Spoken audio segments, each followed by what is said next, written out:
পশ্চিমবঙ্গে বিজেপি ক্ষমতায় আসার পর থেকে অন্যতম আলোচিত ইস্যু সংখ্যালঘু মুসলিমদের কুরবানি। রাজ্যটির সরকার ঘোষণা দিয়েছে প্রকাশ্যে দেয়া যাবে না কুরবানি, পশুর বয়স হতে হবে অন্তত 14। এদিকে সেই বিতর্কের মাঝেই কলকাতার ঐতিহাসিক নাখোদা মসজিদের ইমাম রাজ্যের মুসলিমদের গরু কুরবানি না দেওয়ার আহ্বান জানিয়েছেন। এমনকি মুসলিমদের আর কখনো গরুর মাংস না খেতে বলেছেন তিনি। মাওলানা মোহাম্মদ শফিক কাশিমি নামে এই ইমাম বার্তা সংস্থা IANS-কে বলেন, গরুকে জাতীয় প্রাণীর মর্যাদা দেয়া উচিত।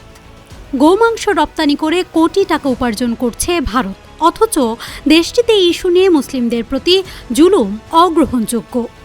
তো इसलिए हम तमाम मुसलमानों से यही कहेंगे, আমি সকল মুসলিমদের প্রতি আহ্বান জানাই, আপনারা শুধু গরু কোরবানি নয়, গরুর মাংস খাওয়াও বন্ধ করে দেন। সরকারের কাছে অনুরোধ, গরুকে জাতীয় প্রাণীর মর্যাদা দিয়ে গরুর মাংস রপ্তানি, ক্রয় বিক্রয় সবকিছু নিষিদ্ধ করুন। এভাবেই এই বিতর্কের সমাধান হতে পারে।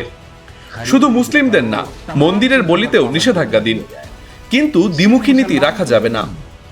গরুর মাংস রপ্তানি করে কোটি কোটি টাকা আপনারা উপার্জন করছেন, পৃথিবীর দ্বিতীয় বৃহত্তম গোমাংস রপ্তানিকারক হয়েছেন, আর এদিকে ভারতের মানুষকে গরুর মাংস খাওয়ার নামে নির্যাতন করছেন, মারছেন।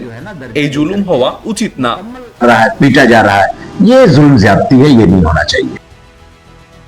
গত সপ্তাহে পশ্চিমবঙ্গের হিন্দুত্ববাদী বিজেপি সরকার একটি নির্দেশনা জারি করে। এতে বলা হয়, এখন থেকে অনুমতি ছাড়া রাজ্যের কোথাও গরু ও মহিষ জবাই করা যাবে না।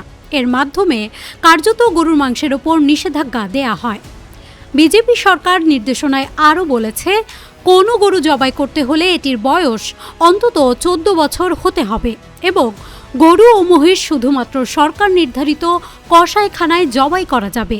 তবে এসব সুবিধা এখনও পশ্চিমবঙ্গে নেই। উল্লেখ্য, ভারত 2025 সালে অন্তত 1.5 মিলিয়ন টন গোমাংস বিদেশে রপ্তানি করেছে। নিউজ ডেস্ক, মানব জমিন।